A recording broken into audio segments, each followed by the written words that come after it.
Making hundreds of millions of dollars is not complicated. In fact, I would argue it's as simple as finding a boring business that you're willing to commit to. I'm David. I'm CEO of FilterBuy, an air filter company that makes $22 million a month. Every day, I'm flooded with hundreds of boring businesses to invest in, and a few I've been willing to write million-dollar checks to. In just a few minutes, you'll understand the most important concepts and business models to make billions off of boring businesses. There are two basic types of cash flow businesses I want to focus on: property-oriented businesses and service-based businesses. I want to start by focusing on property businesses. These are appealing because people think of them as an easy way to make passive income. Let's look at my three favorites. This first business can make anywhere from $1,000 to $100,000 per month and only takes a few hours to operate. In some cases, people have turned $2,000 investments in this business into millions. Paul Alex, a retired San Francisco police officer, started his ATM business in 2018 to supplement his income. He purchased his first ATM for $2,100 and installed it in a nail salon. That single machine generated him $500 of profit per month. Encouraged by the results, he gradually expanded his operation and started installing ATMs in other locations. By 2021, Paul owned over 30 ATMs nationwide. His ATM business was generating over $10,000 a month in profit, which allowed him to retire from his police job. Today, his company, ATM Together, earns over $8 million a year and helps others to start their own ATM businesses. So what was so smart about how Paul started this business? Well, first of all, he didn't go all in on the beginning. He still kept his day job. He had a specific opportunity locally within a nail salon where he knew the owners. And then when he did expand, he didn't do it all at once. He did it slowly. He went from 1 to 2 to 4, and gradually expanded his ATM footprint. The key in the ATM business is location and maintenance of your ATM machines. If you don't have money in the ATM machines for people to be able to take out, your ATM machine is not going to be making any money. If your machine breaks or is not functional for whatever reason, it's not going to be making any money, and you're going to be responsible for fixing it. So making sure you understand how you're going to build the infrastructure to be able to maintain your ATM machine, and also to be able to continue to negotiate to keep your ATM machines in the right places, these are going to be the keys to being successful in this type of business. I can't make a video about cash flow businesses without mentioning laundromats. According to an industry publication, there's a 95% success rate in laundromats, almost double the national average of a 50% success rate for most businesses. So what makes laundromats appealing? Well, everybody is in search of that elusive passive income. And at least on the surface, laundromats look just like that. You find a good location, you put in some machines, people put in money, wash their laundry, you go, you collect those machines or you collect those credit card swipes, and your work is done. You pay for the building, pay for the water, you pay for the detergent, whatever the inputs for laundry would be, and then you can set it and you can forget it. But it's really important to understand here that in business and in life, if it sounds too good to be true, it oftentimes is. Laundromats can be a great investment, but remember, you're still going to be responsible for the maintenance of all those machines, for actually collecting that money, making sure that you have a safe, clean environment consistently, and most importantly, have the right location. Because people are not going to choose you if it's not convenient and not in the right area. Laundromats can be great, profitable cash flow businesses and a great entry point for people to get started. But if you want to scale it, in my experience, it takes more capital than people oftentimes realize. And that's one downside of laundromats from my perspective. I will pay you $10,000 a month to start this next business. I was opening up our plant in Salt Lake City, Utah, and we had a problem. Our air compressor broke. This was during COVID, and they told me it was going to be 3 weeks before we could get a new one. I didn't know what to do because without an air compressor, it was impossible for us to run our business. I started scrambling and I found a local rental company that had a diesel version of this air compressor that we were able to get up and running within a couple of hours. I paid them $500 a day to rent this air compressor, but it was well worth it to be able to keep our operations going. That's when I first started looking into the rental equipment business. There are companies all throughout the country every single day that have a need for a piece of equipment that they do not have on site. Any type of equipment you can imagine.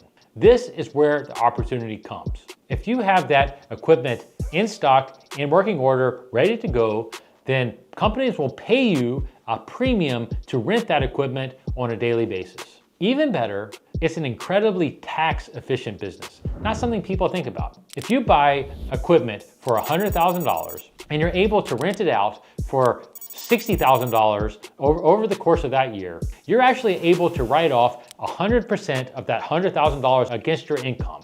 So that $60,000 you make is tax-free. And think about now, with all of this talk of tariffs and all of this change, one way or another, more manufacturing is likely to come back to the US. So I think that the equipment rental business is only likely to increase over the next decade, making this an opportune time to be thinking about it. But that doesn't mean it's going to be easy. Yes, you're going to have equipment that you have to maintain. You have to figure out the logistics of how you're going to get that equipment from your place to that customer's place and making sure you're doing it timely. All overcomable problems, but it doesn't mean it's going to be easy. I would encourage you to start small from the beginning, really learn the ropes before you expand it. It's not the kind of thing that I would go all in on day one. Those businesses we just talked about are generally good for making thousands. But if you want to make millions or billions, I actually don't think property businesses are the best way to scale. Services businesses, however, cost less to start and have more upside if you do it right. If you skip college and go to trade school, I genuinely believe this business may be one of the smartest ways to become a millionaire.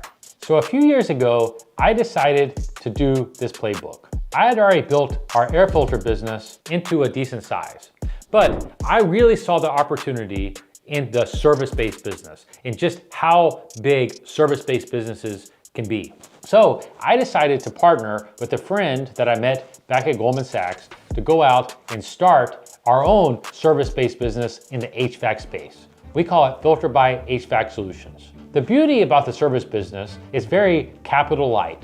What it does take is knowledge and systems to be able to go out and scale it. That's why if I were starting out and I didn't have money, what I would do is go to trade school and really learn the HVAC industry. Maybe even go out and work for a successful HVAC business for a while before getting started. So if you have the knowledge and the ability to offer a good, high quality service at a fair price, you're going to be able to find a business model that scales. So how do you get started at something like this?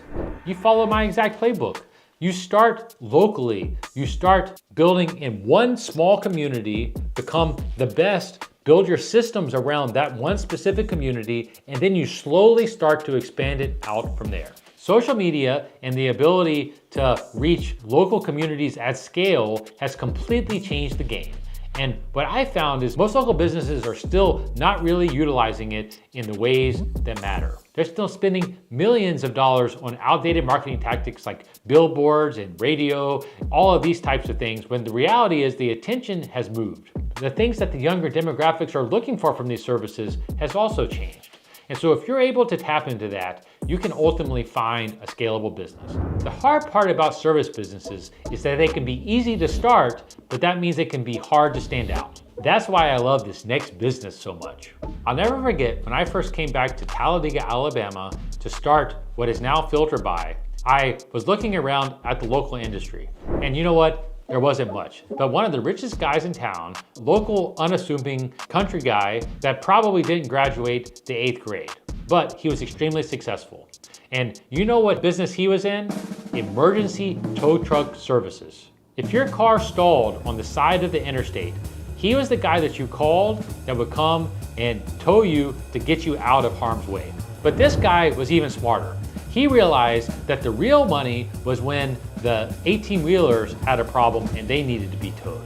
If you had an 18-wheeler that went down on this long stretch of I-20, he was basically the only person in the area that had the equipment needed to be able to get your truck towed quickly.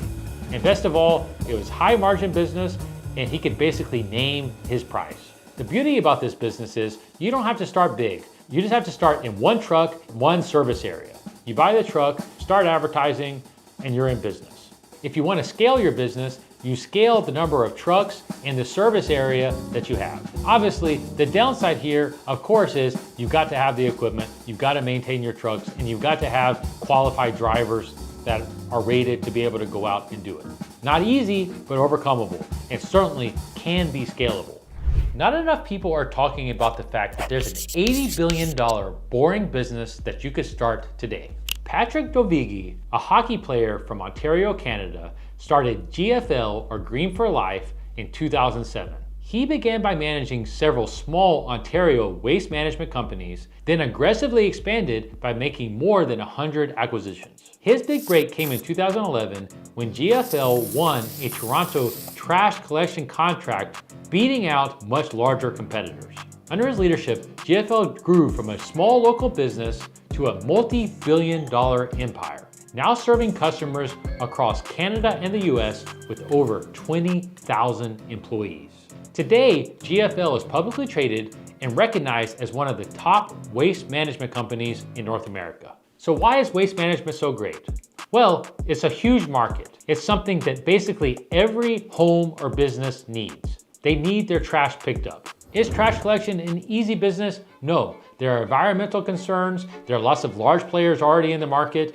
So how would I get started if I wanted to get into this? Well, I would study my local market and find what is my local service missing. And the answer may be very different depending on the community. Maybe you do your research and find, hey, they're only picking up 1 day a week, but I know that there's enough demand for, doing it 2 days a week or doing it on a different day of the week. Maybe that's your opportunity. I don't know, but my guess is if you study it closely enough, you may find an angle that you're going to be able to exploit. That little angle might become your gateway to a multi-billion-dollar business if you play your cards right. If you're committed to changing your life, make sure your business follows my cash flow checklist. If you do, it could save you from making mistakes that could cost you thousands. The first step to running a boring business has absolutely nothing to do with how much you make, but how much you spend. A few years ago, I met a guy named John at a small conference that I was attending. John owns a window cleaning business. What tools did he need in order to do that? He had invested in a squeegee, a bucket, and some soap, and he started cleaning windows for a bank. Today, John runs a business doing $10 million of revenue at 40% net margins, meaning he's clearing $4 million a year in a window cleaning business. This is an example of a perfect, boring business. One of the values of starting lean and by doing the processes yourself is later on, when you actually want to scale that business and start to build the systems, then because you've worked in the business and you know the pain points of that business, you're able to come up with systems that solve those pain points. That's one of the secrets for me early on when I was building FilterBuy. We now have 1,000 employees, but there is not a job in any of our factories or in any of our processes that I have not personally done. People will tell you stories about businesses that take months to get their first sale. But the truth is, most successful businesses have models to get up and running fast. I had customers before I started our air filter factory. How do you do that? Well, I actually started out by drop shipping. Very low margin, made almost no money early days doing that, but I was doing that to keep my risk low in order to prove out my business model. Only after I was convinced I had a system that was going to repeatedly get me new customers consistently did I take the leap and actually invest the money in the manufacturing process to make those filters. If you take that approach, then it's way lower risk. Maybe it takes you a couple more months to get to market because you're delaying yourself a little bit, but it keeps your risk effectively zero. You can do this in any type of a business if you're just a little bit creative. If you have a service, think about creating a landing page, running some Google ads to it, and seeing how many people click to buy. Then maybe you find somebody else to actually deliver that service for them if that's what it takes once you sell it, but you validated the idea and you know whether or not you have a system that is going to get consistent business for whatever it is you're looking to build. And that's exactly what you need to do in validating your boring business early on. Even though you need to watch your cost and be plug and play, you still need to be able to compete. If you follow my third step in the checklist, you'll instantly be able to. When Domino's started in the 1960s, it focused on just one college town, Ypsilanti, Michigan. The founders learned exactly what local students wanted: fast, affordable pizza delivered right to their door. They tailored their menu, hours, and delivery processes to fit the needs of their local community. This hyper-local focus allowed Domino's to perfect its delivery model and customer service before it expanded. The lessons learned from serving one neighborhood became the foundation for building a global franchise. Even today, Domino's are run by local operators who know their neighborhoods, which helps them to stay competitive and responsive to local taste. I love this example because it highlights just how important it is to be local when building a cash flow business. Oftentimes, a mistake I see people make is they try to expand too quickly. Focus is the key to success. If you spread your resources too thin early on, you're going to lose focus and ultimately are going to fail. You're way better off focusing on a narrower customer segment, whether that be a super local community or a specific avatar for a customer base, and really focus on your systems before you expand. If you like this video, this was the first one on a series of how anyone can make $10,000 per month. Subscribe if you want to see episode 2.